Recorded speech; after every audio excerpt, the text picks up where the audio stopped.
Hello! Welcome to another video. Today, as you can tell from the title and thumbnail, I'm bringing you my August wrap-up. August was of course the month of the NEWTs, so as well as my August wrap-up, this is my NEWTs Magical Readathon wrap-up, and spoiler alert, I am really proud of myself. I managed to finish a total of 12 books in August, and I think that is the most I've ever been able to achieve. I don't think I've ever surpassed 12. I did 12 for the Owls in April as well, so the Magical Readathon just has a way of making me read the most books I ever read in a month, which always happens to be capped at 12. Maybe one month I will hit that 13th book, maybe. But right now we will be thrilled with the fact that I managed to finish 12. I'm really happy with that. So yeah, August was a pretty solid reading month for me, and that's all I have to say in summary. So shall we get into it? Of course, with it being the Magical Readathon, I was following the prompts to fulfill my chosen career as Cursebreaker. I cannot remember what my prompts were,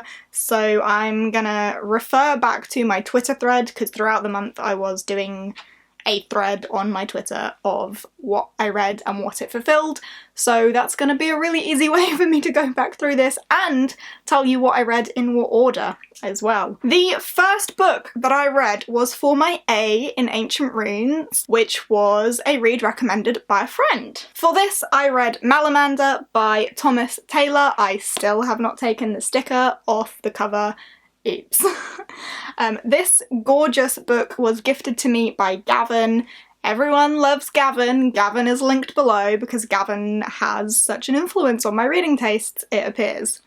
But yeah, this was sent to me by Gavin, recommended by Gavin, and this follows. This was the first book I read at the beginning of August. Watch me struggle to remember anything about it. This follows Herbert Lemon, who is a hotel's lost and founder. So he works in the lost and found of this hotel, returning lost things to the people that lost them. And this town is called Cheery-on-Sea, but when it's not summer and you know when you go to the seaside and everything's all up in lights and it's great, when it's not Cheery-on-Sea, on the pier, the C and the H on the bulb display go out and it's Eerie-on-Sea and has this creepy sea mist and like you don't know what's lurking in it, except these people kind of know what's lurking in it, and it could be the Malamander. So has the Malamander returned? Mysterious! My favourite type of middle grade read is a creepy middle grade, and this was a creepy middle grade. I loved it. So Herbert Lemon teams up with a young girl, I think her name was it Violet? Are all kids called Violet, or was it Lilac or Violet? It was Violet. All kids are called Violet in books. Teams up with Violet, who is lost, and as the lost and founder, he needs to find where she was lost from, and they get tied up in the Malamander mystery, and there is a sea monkey and just lots of enigmas and mysterious things. Grungy atmosphere, really liked it, very much recommend. I believe I gave this 4 stars.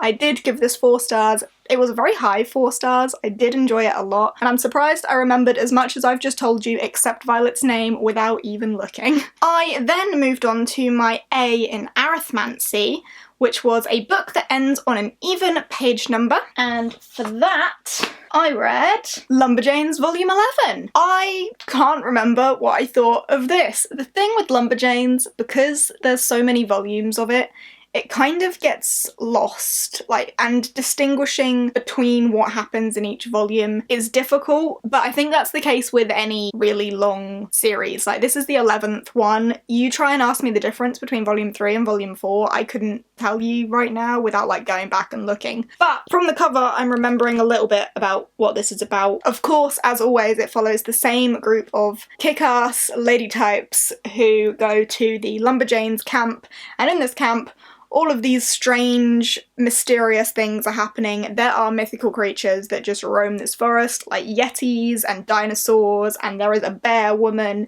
and these girls just get roped into all sorts of crazy shit. Apparently I gave this one 4 stars, which suggests to me that it was one of my more liked ones, because whenever I talk about Lumberjanes I always say it's very up and down for me. Some volumes are really good, some volumes aren't so much. Some of them I feel like it's riding on the fact that you're already connected to the characters because you're this far into the series, so you will like it anyway because you already have an established relationship with characters. But giving this 4 stars apparently meant I liked it more than that. I think in this one there is a weird, was it a foxy creature, or there was something that caused like a time loop? It wasn't the foxy creature, it was the stone creature. There was like a big stone creature that one of the girls kind of struck a deal with by mistake, and it caused this time loop. Like, already at this point they've worked out that in this crazy ass camp there is a strange effect on time, and one of the girls is trying to work out what that is because she's a science type. She's running experiments on what's happening with the time, and then striking this deal with this creature caused a very weird time effect. Yes, I remember. And there was a bit of an emotional moment in there as to why she accidentally struck this deal with this stone creature. Yes, I do remember this. Now that I'm getting into it and explaining it, I'm remembering more about it. Yes, I liked this.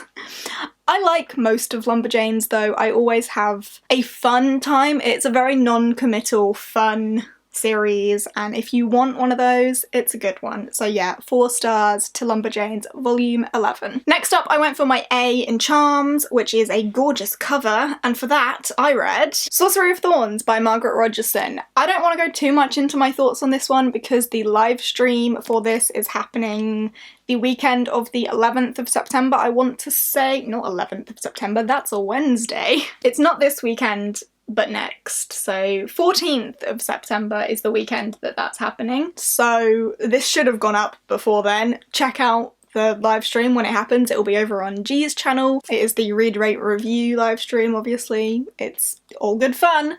But yeah, that was the book for that. When I read this, I gave it 5 stars. I fell in love with the characters. I was really feeling Elizabeth and Nathaniel, and I loved the vibe. I just had a good time and I was very immersed in the story. Now there's some time between finishing it and looking back on it. I think I would give it a 4 star, because comparing it to some of the other 5-star reads that I've had, I think I was just far too much in the moment and swooning over Nathaniel and just gave it 5 stars without really considering what 5 stars means to me. As I said, comparing it to some of the other 5-star reads that I've read and gushed about, I definitely don't love it that much, but it's a good 4 star in my opinion. And honestly, watching other people read this is a roller coaster because the opinions are so all over the place. Everyone's thinking different things, so that live stream is going to be wild. This follows a girl called Elizabeth, who is an orphan who was raised in the Great Library, but these are not normal libraries, they are libraries full of grimoires, which can turn into malefics. So these monsters, they wake up, they talk, they turn into monsters, and they go on killing sprees. So yeah, Elizabeth has grown up in these libraries and desperately wants to be a warden, protecting the books and protecting the people from the books, etc. But she gets roped up in some sort of conspiracy and learns that there is a lot more to the world than she first thought, and she's gonna uncover it. So yeah, I had a good time with this, but please do check in on the live stream because that's just gonna be madness. From then I went to Ancient Runes for my E, which was to read a book written in past tense. For that I read another book recommended by Gavin, and that is A Pinch of Magic by Michelle Harrison. This was fun. I had a good time with this. This is a story about 3 sisters and they desperately want to escape this town that they are in. However, I don't know how much to say without spoiling it, but there is a family curse and some magical items and a bit of an adventure that these girls go on, and there is some serious growth and development, and it's just a really good atmospheric fun time following these girls and sisterly love and that bond and that relationship, and it was just a heartwarming experience, but also wildly fun and full of magic at the same time. I really enjoyed it. It had not quite the creepy dark atmosphere, but there was definitely something deeply atmospheric about this. Very immersive, and I had a good time. I gave this one 4 stars as well. I had a fun time with it. Something about middle grades tend to prevent me from giving them 5 stars. There are not many middle grades that I've given 5 stars, but lots of very high 4 stars, and this is one of them. I need to hurry up because I've been filming for like 15 minutes so far and I've not got through half of them. Next up, I went for a book that I didn't even need, and I approached my A in herbology, which was to listen to an audiobook. I remember why I did this. I was walking to work thinking this is a waste of time, I need an audiobook. So I went and listened to the audiobook of City of Ghosts by Victoria Schwab in anticipation of Tunnel of Bones, which I cannot wait to read. This was a reread for me. This is one of the few middle grades I've given 5 stars because it's Victoria Schwab and like that woman can do no wrong by me. Love her very much. This follows Cassidy, who is a young girl who is kind of living between the living and the dead. She had a near-death experience and can now pull back the veil between the living and the dead, and her best friend is a ghost. Her family go on a trip to Edinburgh because her parents are doing a show all about hauntings and ghosts, etc. And they go on a trip to one of the most haunted cities in the world, Edinburgh, and Cass gets roped up in a bit of a mystery there as well, but I won't tell you what because that would be spoilers. But again, dark, creepy, atmospheric middle grade is my jam. So is Victoria Schwab. So yeah, 5 stars for this. Cannot wait to read Tunnel of Bones. So excited. Next up, I went for my A in Defense Against the Dark Arts, which was to read a book that was black under the dust jacket. And again, Gavin having an influence on my reading, we buddy read A Darker Shade of Magic by Victoria Schwab. This is the first book in the Shades of Magic trilogy, which is one of my favourite trilogies of absolutely all time. Victoria Schwab is one of my favourite authors of absolutely all time. She is my favourite author of all time. I love her stuff, I love this. I don't need to go into it, it's about Kel who can travel between the Londons. You know, that one that everyone knows about. Love it so much. Delilah Bard is my favourite character of all time. I could gush. I love her so much. I love this world. I love these characters. I love the relationships. I love the development. And buddy reading this with Gavin was such an amazing experience because I got to witness him falling in love with the things that I was already in love with, and that was just magical. So I can't wait for us to buddy read A Gathering of Shadows this month as well. It's gonna be so much fun. I then went on to my E in Arithmancy, which was to read a standalone, and I read more Victoria Schwab. I finally got around to reading The Near Witch by Victoria Schwab. This is Schwab's debut novel that I had never read. I didn't own the original when they re-released it. I got myself a copy and finally got around to reading it. I gave this one 4 stars. It wasn't as deeply emotional as some of Schwab's other books, but I still had a really fun time with it. This follows a young girl called Lexi who lives in a very superstitious village that has a very strong opinion on witches, and there is a new mysterious character in town and kids start going missing and there's a whole thing, but I don't want to say anything because spoilers. But in fact, what does the blurb even say on this? There's a the mysterious new boy falls under suspicion and they must hunt for the children. Part fairy tale, part love story. There is a bit of a romance in this, which perhaps contributed towards that 4-star rating. It didn't feel as deeply emotional as some of Schwab's other relationships, but I had a really fun time with this, and this was a page-turner. This was addicting. I was so intrigued and desperate to know what was happening and what was going on and how they were going to resolve this. I feel like I absolutely flew through this. But yeah, not Schwab's usual 5-star for me, which is surprising, but still, you know, a queen has to start somewhere, and this is a bloody good book, so I still had the best time. I then moved on to astronomy. Again, I needed an audiobook, so I just listened to a random audiobook and filled it into a prompt that I didn't need. So Astronomy A, which is a book with a moon on the cover, and for this I read The Last Chance Hotel by Nikki Thornton. I'd seen it about, I'd wanted to read it, and I'm glad I did, but it was only a 3-star read for me, so I'm not too disappointed that I don't own this one. It's not one that I think I would reread. It was very slow going to start with, and it wasn't really really what I was expecting to start with. It took a little while for like the real plot to kick in, and I didn't feel too connected to anything really. It was fun, it was enjoyable, there was a bit of a mystery, I was enjoying myself, I was having a good time, but I didn't feel very connected and it left no real lasting impression on me, so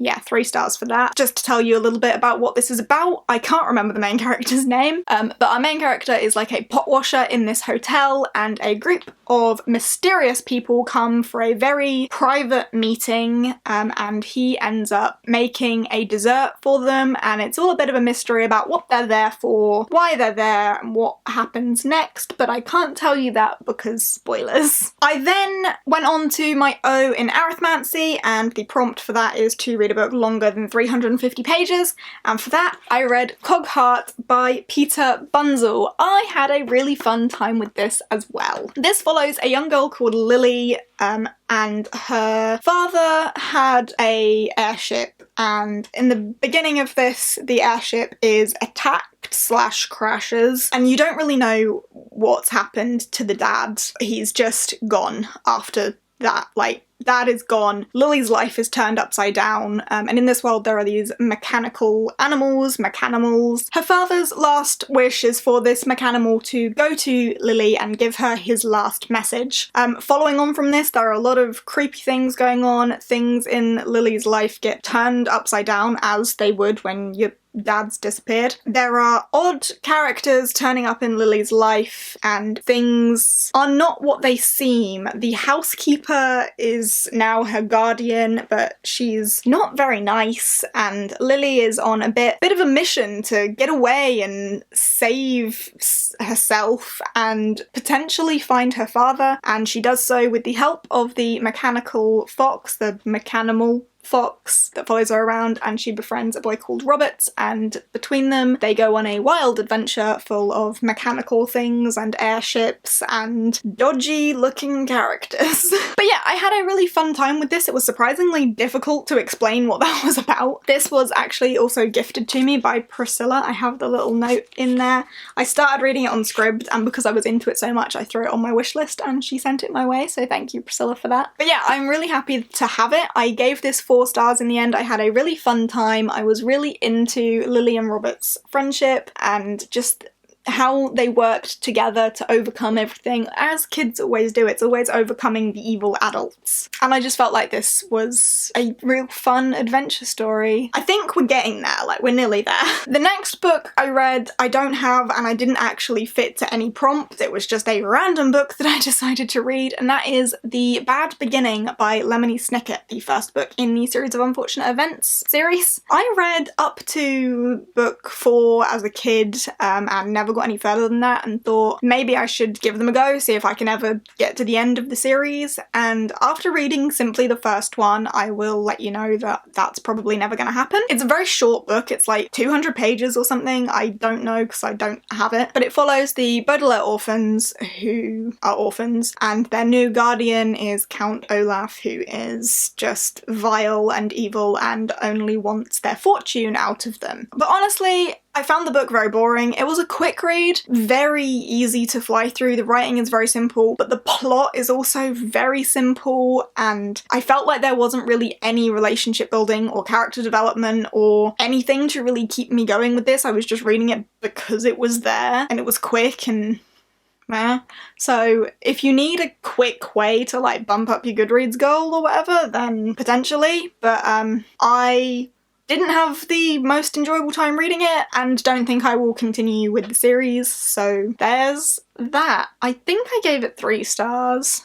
But looking back, maybe that should go down to a 2. I then got to my O in Ancient Runes, which is a book that had been on my TBR for a very long time, and for that I read The Archived by Victoria Schwab. This is the Dark Vault, so it is the bind up of 2, but The Archived is just the first one, and I absolutely adored this. It's Schwab, of course I adored it. I gave it 5 stars, there we go. The Archived follows Mackenzie, who... It's not ghosts. I explained this in my vlog. I thought that this was similar to City of Ghosts but a little bit older, with a main character that can go between the living and the dead. But the dead aren't dead. It's like a library. It's called The Archive, where there are essentially copies of people, or like copies of their memory in body shapes that are stored in the archive. And occasionally these memories wake, causing ghost-like things that aren't really ghosts to wander the Narrows, which is the area between the archive and the outside. And Mackenzie is a keeper. It is her job to go into the Narrows to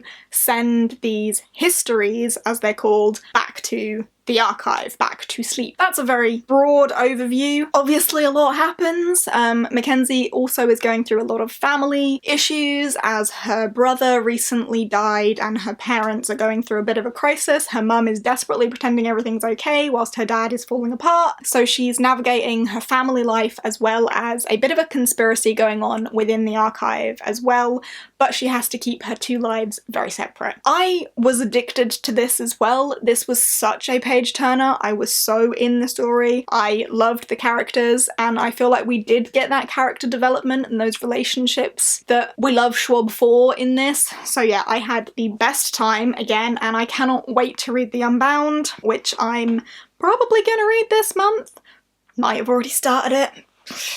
And we're now up to the last one, and that is my E in Defense Against the Dark Arts. The first book you remember, it was the Memory Charm one. And for that I read Queenslayer by Sebastian de Castell. This is the 5th book in the Spellslinger series. I absolutely loved this. I love Sebastian de Castell. He is quite possibly my second favourite author. But this series starts off with Spellslinger, which follows 16-year-old Kellen as he's about to take his major trials. Only problem is his magic has vanished. A mysterious wanderer woman, Parfait, potentially has a few tricks up her sleeve to help him through, and the shit hits the fan, everything goes to hell from there, and we're now 5 books in. I feel like Kellen grew so much in this book. He has come on such a journey. We met him at 16. He's nearly an adult at this point. I think he's 18 in this book. The growth that he's gone on and the man that Kellen is becoming, like, there's just such development, and I love that. I love that. I love Kellen. I love that whole part of it. I also love this world and how expansive it is, how many different areas we're visiting, different cultures you've seen throughout this series. And this one particularly had a much more political twist than some of the others. It potentially wasn't as action-packed as some of the others have been, but there was a lot of political action happening. There was also some like kick-ass fight scenes, don't get me wrong, but yeah, lots of politics going on in this, and I thoroughly enjoyed it. As always with Sebastian de Castell's writing, I just love his writing style. I seem to mesh with it very well. It's very sarcastic and witty, and he addresses you as the reader in his writing, and it's just very sarcastic, and yeah, I like it a lot. I can't wait for the last book in this, which comes out later this year, but at the same time I'm also gutted because that means it's going to be over. If you haven't read this series, I've been raving about it for years now, I think, like a couple of years at least, and it's so great to see people finally jumping on the bandwagon because it was the forbidden section book for the NEWTs, so people started the series, and seeing people that like hadn't read it before being like, oh my god, it's my new favourite series, and I'm like, bitch, I told you. I told you this was good. Because it's good. So yeah, can't wait for the last one in that, but there we go. That is everything. That is the 12 books that I read in August. This video has probably been really freaking long, so I am sorry about that. Maybe I should have done a mid-month wrap-up, but I never read this much. Like, well, that's not true. I don't regularly read this much, so I didn't know what I was doing. All in all, a really solid reading month. Lots of content and lots of good content as well. I read a lot of Schwab this month, or this past month, which really should have been this month because this month is Schwabtember. The like Schwabathon thing is happening. I read most of Schwab last month, so oops. But I had a great time whilst doing it, and I did qualify as a curse breaker, so woo! That's it from me. I hope you have enjoyed this really long rambly wrap up. Let's hope that I can keep the reading pace up. I can't. I've already failed at that this month, but you'll have to see that in the reading vlogs. Okay, yeah, I'm gonna stop rambling now and go and get dinner out of the oven because it's probably burnt. I will see you in the next one. Bye!